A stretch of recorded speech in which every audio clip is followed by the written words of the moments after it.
Tony Schiavone was live in the ring with Wardlow. I'm going to get to the meat of the rest of this matter fairly quickly. Wardlow looks great in street clothes. They told Wardlow to say that he refused to be in the Battle Royal, and he revealed the reason because, and by the way, when Wardlow starts talking, he takes the microphone and Schiavone just vaporizes. You never see him again. The announcer, the interviewer, he just takes off. But they actually had Wardlow say he didn't get in the Battle Royal because if he can't beat the real champion, CM Punk, for the AEW title, he doesn't want it yet. Even though if he won the interim title, it would guarantee him the very first match with Punk when Punk comes back. But that's a logical loophole that evades all of them because they just told him to say that he refused to be in the Battle Royal for that reason, not thinking that anybody would think it through because they didn't want to put Wardlow over in that Battle Royal because then they'd have had to have Wardlow and Moxley. Tell me how that one was going to come out. They kept Paige out of the Battle Royal. Cole's injured. They kept Wardlow out of the Battle Royal. It's interesting the people they kept out of the Battle Royal. Anybody that you would think might be able to win it. So, he's lost his chance now to actually earn the chance to face Punk. But the title that he does want is the TNT title. And if they keep giving Wardlow convoluted shit that's either hard to explain or hard for the people to understand or hard for him to fucking explain because he doesn't understand it himself, they're going to bury him. And again, I worry because he's not got an MJF to be his antagonist. And the reason I have much worry is because as soon as Wardlow mentions the TNT title, then there's Scorpio Sky on the other page and Dan Lambert instantly out, but nothing happens. But they go then to Mark Sterling, the fake lawyer, in a black neck brace to match his suit, and security guards standing there. Remember, he's filed a fake class action suit because he's a fake lawyer for fake offenses that were done against the fake security guards that everybody knows is fake. And when Wardlow was beating him up and power bombing him and throwing him around like sacks of shit, that was entertaining because we don't give a fuck about those people. And we wanted to see Wardlow do that. But now that Sterling, who everybody knows is fake, and these miscellaneous fake security guards are filing a fake lawsuit against Wardlow, and they're going to give this TV time, Wardlow better have a fucking fallback career. And what was said was that either Mark Sterling says you can either face me in court or you can wrestle 20 security guards next week on television.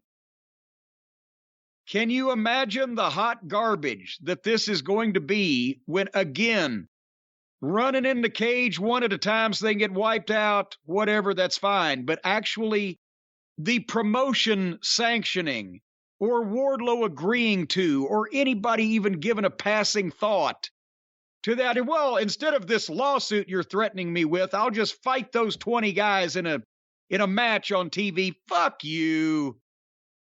Whatever fucking drugs Tony is on to take care of whatever thing he's got going on, he needs to either take some more or back off of them. One or the other. Then the Hardly Buddy. Do you want to see Wardlow versus 20 security guards, Brian?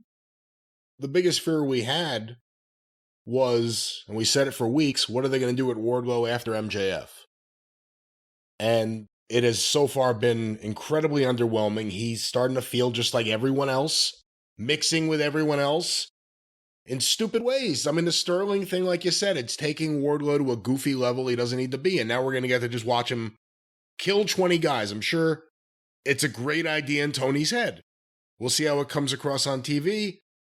I do think they should have him just destroy Scorpio Sky and get that belt on him and just have him destroy people week after week until there's someone that's a good opponent that finally either shows up or gets a push, like a Hobbs or someone else. The Hippocratic Oath of wrestling. First, do no harm. People are liking something, just give them some more of that until you've got a good option.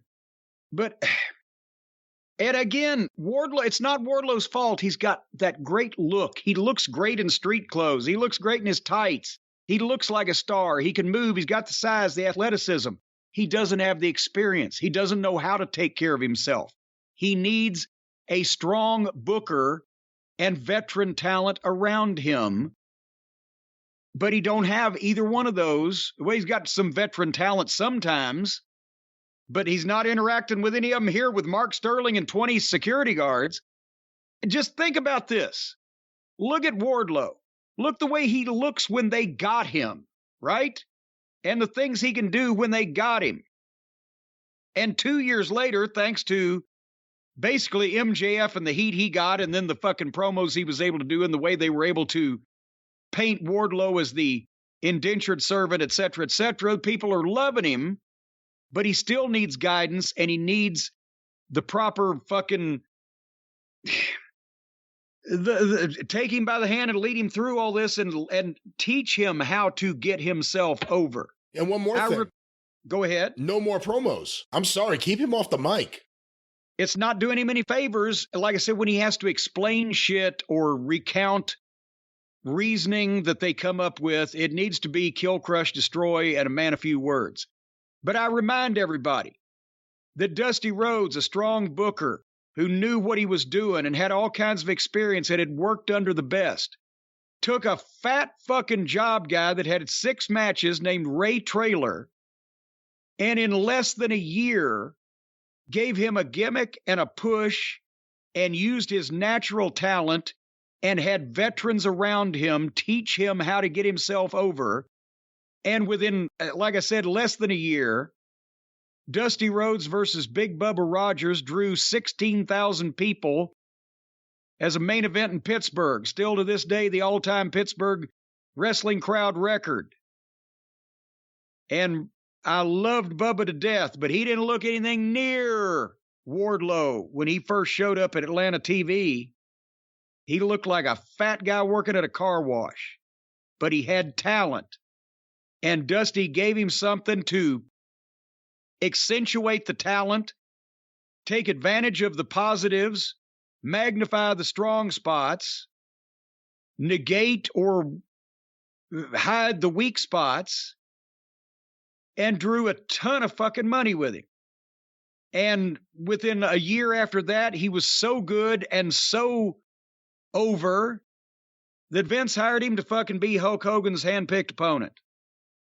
Wardlow's wrestling 20 fake security guards under threat of a fake civil suit. Okay.